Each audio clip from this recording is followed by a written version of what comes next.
कहानियों की एक अनोखी दुनिया में एक ऐसा राज्य था जो सिर्फ रात में जीता था, जहां चांद की रोशनी से फूल खिलते थे और तारे जमीन तक गाते थे। आज की कहानी है चांद फूल राजकुमारी की।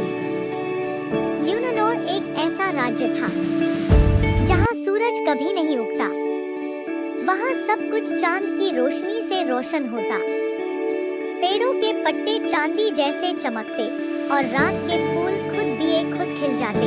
ल्यूनालोर का सबसे खास फूल था चांद फूल, जो सिर्फ पूर्णिमा की रात खिलता और हर एक को खुशी और शांति देता। रानी एलारा एक समझदार और प्यारी रानी थी।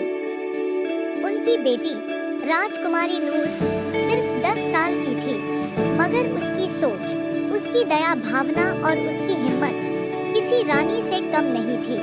नूर हर रात रानी के साथ चांद फूल देखने जाती। उन्हें तोड़ती नहीं थी, सिर्फ देखकर मुस्कुराती थी। ये फूल रोशनी से बनते हैं मम्मा, नूर कहती। मैं भी रोशनी बनूंगी। एक रात आकाश का रंग गहरा हो गया। चांद पर एक छाया छाई और उस रात कोई चांद फूल नहीं खिला। एक अजनबी आया, एक जादूगर जिसका नाम था ज़ारवॉक्स। उसका दिल जलता था ल्यूनालोर की रोशनी देखकर। उसने चांदनी के जादू को चुरा लिया और फूलों की रोशनी को कैद कर लिया। रानी एलारा घबरा गई। अगर चांद फूल ना खिले तो ल्यूनालोर हमेशा के लिए अंधेरे में डूब जाएगा। एक पुरानी किताब कहती थी, सिर्फ एक रोशनी से भरा दिल ही मूनस्पाया पहाड़ी तक पहुंच सकता है, जहां चांदनी देवी रहती है। नूर ने रानी की आंखों में देखा। मैं जाऊंगी मम्मा, रोशनी वापस लाने के लिए।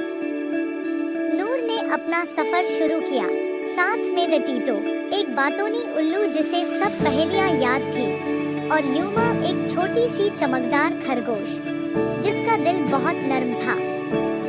जंगल के पेड़ बोलने लगे, तुम हमसे पहेली हल करो वरना रास्ता बंद।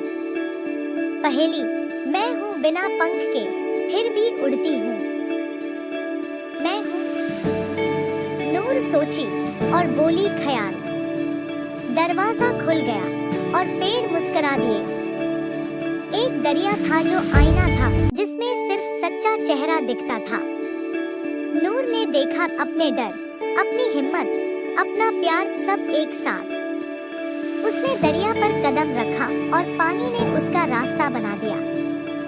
ये एक गुफा थी जहाँ सिर्फ सपनों की आवाजें गूंजती थी। ज़ारवॉक्स का एक इल्यूजन आया, वापस चली जा नूर, तुम छोटी हो। लेकिन टीटो बोला, तुम्हें याद है ना, तुमने क्या कहा था, तुम रोशनी हो। नूर ने आंखें बंद की और कहा, मैं अंधेरा नहीं, रोशनी हूँ। और गुफा खुल गई। मूनस्पाया पहाड़ी ऊपर थी, रात सबसे गहरी थी। नूर ने चांदनी देवी को देखा, एक देवी जिनकी आंखों में तारे थे और हाथों में चांदनी। राजकुमारी नूर, देवी बोली, तुम अंधकार को रोशनी से हरा सकती हो, मगर क्या तुम्हारा दिल रोशनी से भरा है? तभी ज़ारवॉक्स वापस आया और बोला, मैं तुम्हें एक और राज्य दे सकता हूँ, चांद से भी बड़ा, बस मेरे साथ चलो। नूर ने सोचा, फिर बोला, मैं सिर्फ रोशनी चुनती हूँ, चाहे रास्ता कठिन हो। तुम मुझे डर से नहीं रोक सकते। नूर ने अपना हाथ ऊपर उठाया, उसके दिल से एक असली चांद फूल निकला।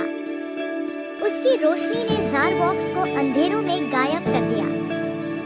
चांदनी देवी ने नूर को एक मून फ्लावर दिया जो कभी मुरझाता नहीं था। ये तुम्हारी हिम्मत का फूल है, देवी बोली। जब नूर ल्यूनालोर वापस आई, उसने फूल राज्य के बीच में लगाया, और जैसे ही उसने मिट्टी में हाथ डाला, एक एक करके चांद फूल खिलने लगे। आकाश रोशन हो गया। लोगों ने खुश होकर गीत गाए। नूर के लिए एक नया नाम रखा गया, द मून फ्लावर प्रिंसेस। और इस तरह एक छोटी सी राजकुमारी ने अंधकार से लड़कर रोशनी वापस लाई। उसने सबको दिखाया कि रोशनी बाहर नहीं, अंदर होती है। होती है। अगर आपका दिल साफ हो तो आप भी एक चांद फूल खिला सकते हैं।